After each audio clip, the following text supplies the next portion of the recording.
I give you Raymond that's going to lead us on the 11th step today. Unmute yourself. Thank you. Thank you, Kevin. Thank you, Jamie. Thank you, Dave.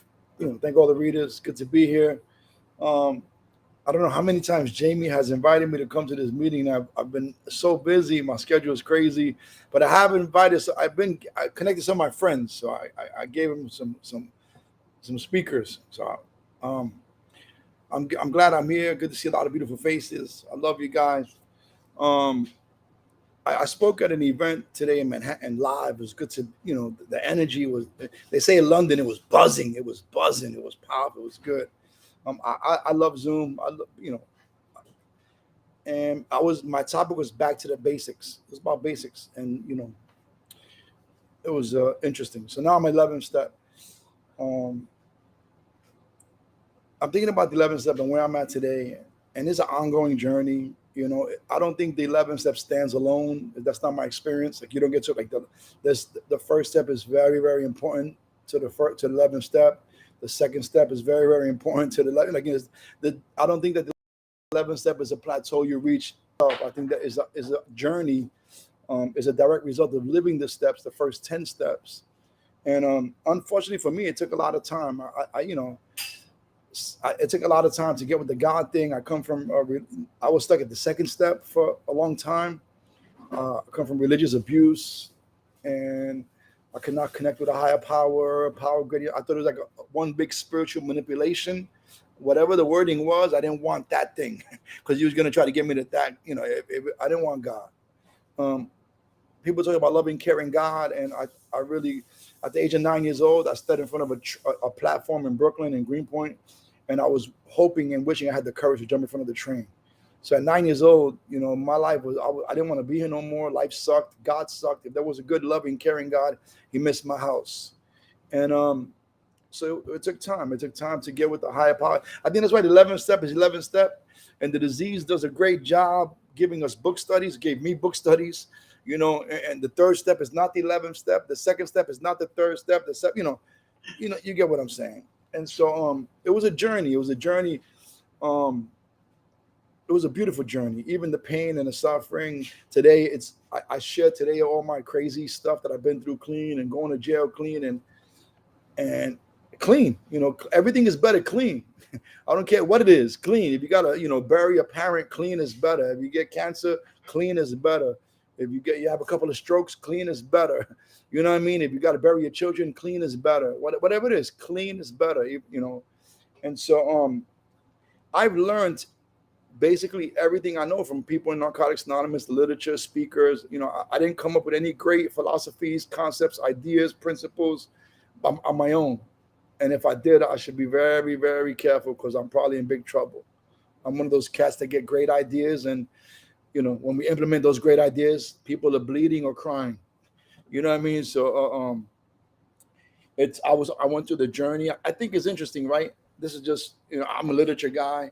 If you He just read that 11th step very beautifully, very calmly, very peacefully. I was feeling his energy, and you know how out of nowhere it just starts talking about the 10th step for a minute, right? Out of nowhere, it's prayer and meditation, and prayer and meditation remove selfish motives, and then out of nowhere it's like it doesn't even turn a signal light on. He just turns, and it goes right into the 10th step. And it says that without this step, without the 10th, it's referring to the 10th step. At least that's how I understand it. Without this step, you can't have this conscious contact. You can't have it. And I wonder, why is that? Like, why, practically speaking, without the 10th step, why can't I have this conscious contact? And my experience has been because you can have so much. I can have so much junk. I could be judging people at meetings for being on the phone or talking. I could be judging how people drive. I could be acting out on food. Whatever it is, you could be so messed up on defects that it's impossible for any connection, to experience that. So in the 10th step, I get to clear away the wreckage of the present. I get to, I get to say this, you know what? I need to admit some stuff here. I need to not justify, not rationalize, not minimize, not blame. I like to shift blame. I smacked him because he's got smart, he's like I didn't cut his face. I like to all crazy stuff. You know what I'm saying?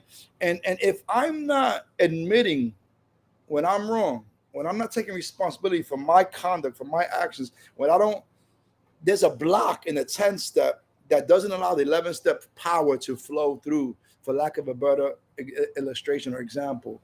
So I got to just, in the 10th step, I get to clear away whatever's blocking. Each step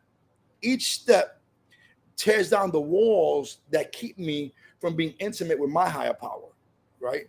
And I've had several higher powers here. I went from no higher power to never, no effing way am I going to give it a higher power to, I have a dead sister that I thought she was my guardian angel for a time. I have a dead nephew. I pursued spirituality. I moved to Florida. I know, Jamie, you're in Florida. I was in Naples, Florida for about 2 years, and I got to beat on drums. I got to go to sweat lodges. I got to do a lot of different things that I'm from Brooklyn. I got to explore different things. I thought meditation was like a European affluent thing. You know what I mean? I didn't think, like, we don't meditate in the hood. You know what I mean? Where I come from, like, we don't meditate.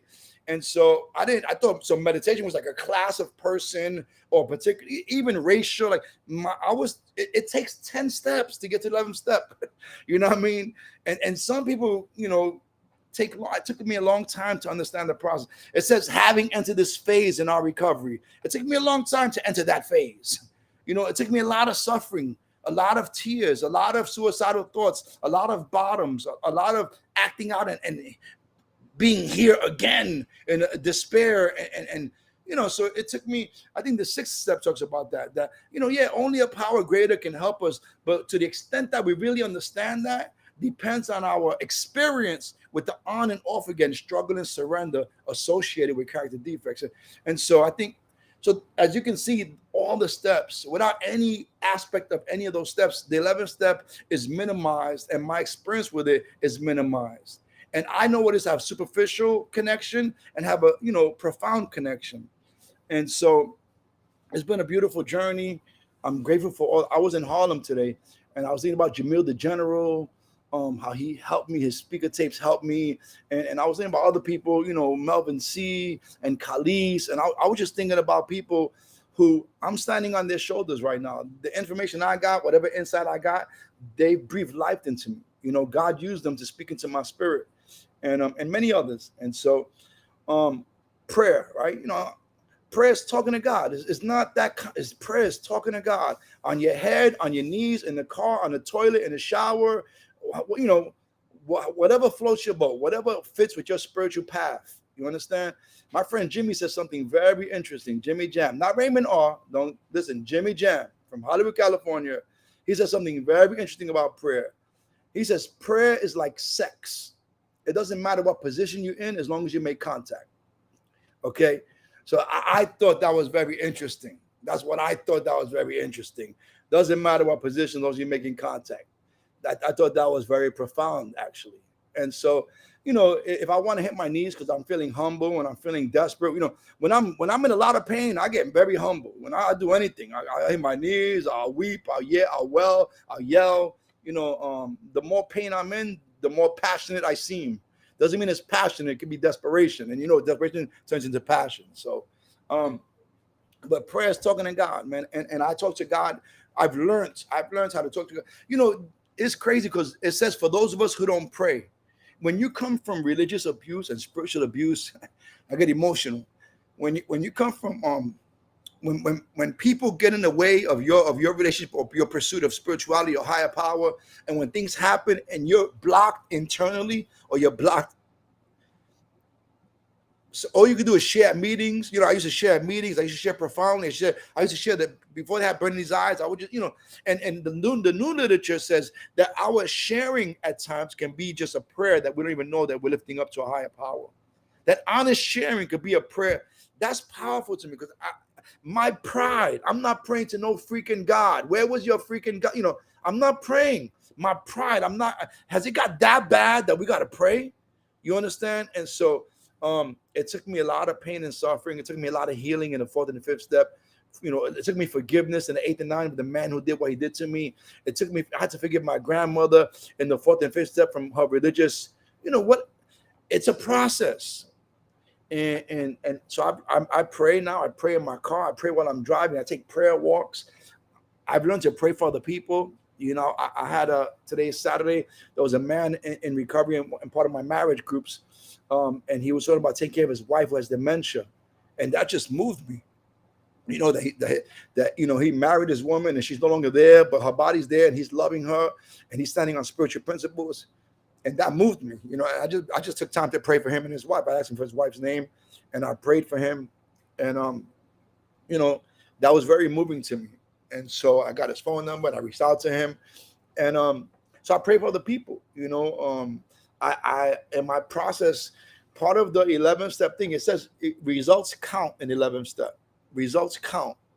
So, one of the things that if I'm praying and I'm meditating and I'm praying and I'm meditating and I'm praying and I'm meditating and I'm praying and I'm meditating, I need the whole, like the litmus test of the 11th step is I need power, right? I'm praying and I'm meditating because I need this power. I need 11th step power. I simplify things. God's will is very simple. Practice the spiritual principles in the program. Well, you mad at your neighbor, practice spiritual principles. You mad at the guy at work, whatever. God's will is for Raymond and people in recovery to practice spiritual principles instead of character defects, right? So that's God's will is not that complicated. It's not that deep. It's not that mystical. I don't got to go on a mountain for 15 days to figure out. Yo, papito, be honest, trust the process, have faith, right? Stop lying. Don't manipulate. Don't intimidate. Just practice. God's will is to practice the spiritual principles embodied in the 12 steps. Spiritual principles build, character defects destroy. You want to build your relationship, you want to destroy your relationship. You want to build on your job, you want to destroy it. So what I need is power, because I don't have if I could do it myself, I wouldn't even be in NA. You understand? I would have left a long time ago. 196,000 resentments ago, I would have left. Okay? So, but I need NA and I need this power to do for me what I can't do for myself. I can't say no to dessert in my own strength. I wish I could. You understand? There was a time I couldn't say no to a cigarette. I had to smoke a cigarette like a heroin addict needs a bag of dope. I needed to smoke a cigarette. You understand? I didn't have a choice. I was driven by a powerful drive clean. I'm very empathetic to people who struggle and people who relapse because, I've been through hell clean, man. Resisting the process, not working with the power that's available. There's a line that says, the power that brought us to the rooms of Narcotics Anonymous is still with us and can help us if I allow it. I don't allow it, man. I got this. I'm good. I don't, I'm good. You know what I mean? So I had to learn. I had to get beat down and beat down and beat down and beat down and beat down and beat down. I had to suffer, man. Suffering is a very important part of recovery.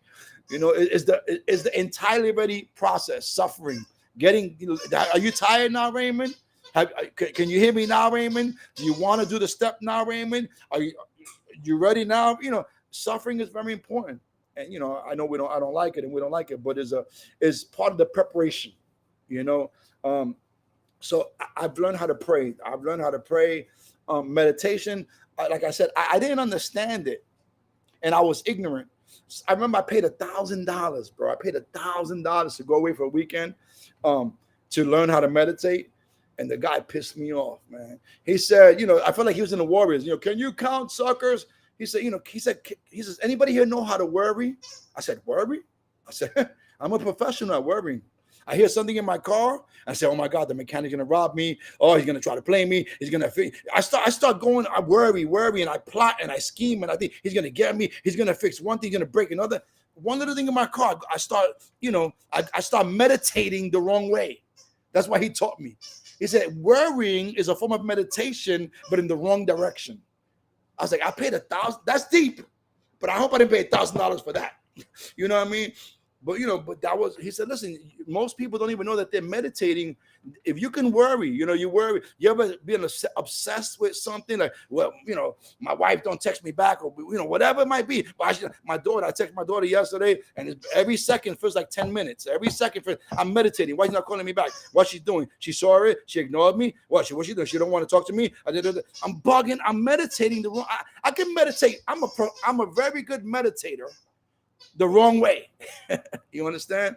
And that's one form of meditation. That's, I think Gil is here.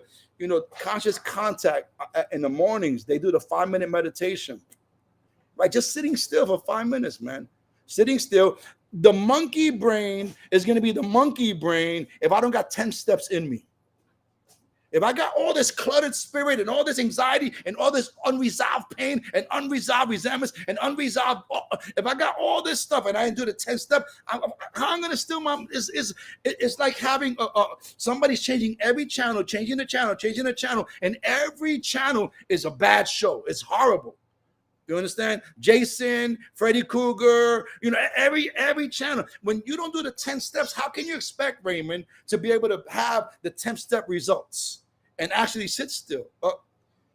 Okay, thank you very much. So, what happened? You got 5 minutes left, Raymond. All right, thank you. So I've learned how to meditate. I learned how to meditate actually in the meetings, man. Learn to listen to the speaker, listen. And the truth is this: I have preferred speakers. Not that they're better speakers. There's some people that speak to my spirit. Ron H. was one of these members. If he was speaking in New Jersey, I drive to New Jersey. If he's speaking in Queens, I drive to Queens. No. If he's speaking in Midday Miracles, I drive to Midday Miracles. There's some speakers, I don't care if you call me a groupie or what, that they would speak. I would sit there and they would speak to me. And they could read the same line that I read, but when they read it, it's something resonates with. It's different. I don't know what's that about, but there's difference. Khalees, same story, speaks to me, there's just some different things. And so I learned how to just listen, focus. Meditation is focused attention. Electricians know how to meditate very well. You know what I mean? This is the red wire. This is the blue wire. Don't get into it. But is what we practice. Whatever I practice, I get better in. I'm thinking about playing golf. I'm considering golf, right? And I think if I practice golf, I'll get better at golf. You understand? I practice baseball, I'm a good baseball player. I practice basketball, whatever you practice, you're going to get better in. And so I'm very grateful for the process. I'll tell you two 11-step stories in my last 3 minutes that really impacted my life.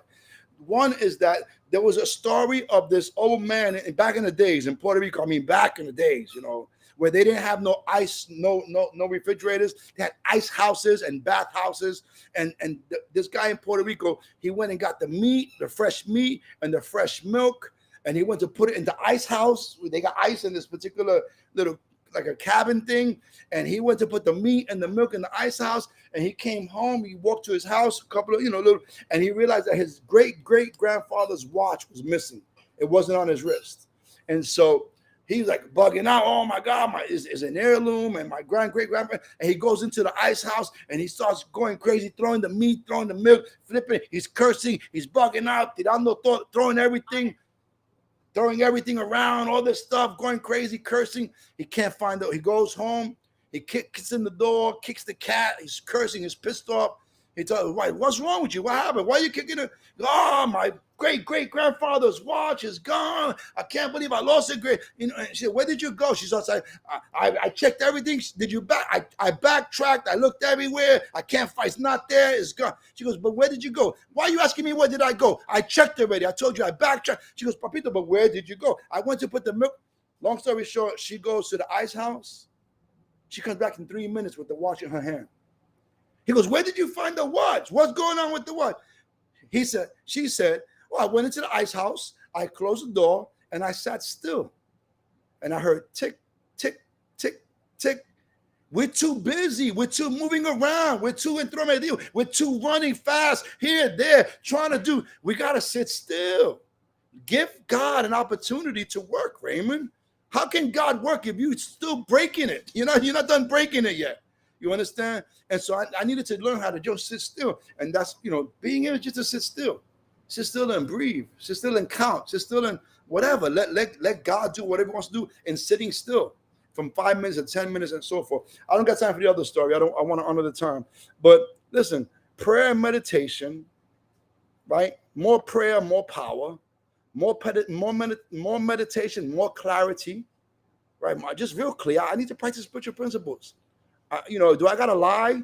Do I gotta compromise my spiritual principles? Do I gotta be something I'm not in this scenario? Then it's not God's will. And until I learn to remove my self-centeredness and I want what I want, and trust, 1 minute, I got you, right? And I got been able to stop trying to control things, stop trying to manipulate, stop trying to make things happen. God has better for me than I'm trying to manipulate myself. He really does. And so I'm very grateful. Jamie, I love you. Listen, Raymond, Jamie's in Puerto Rico. A couple of you guys in Puerto Rico. Tony, Jamie moved to Puerto Rico. Connect with him. He's new in Puerto Rico.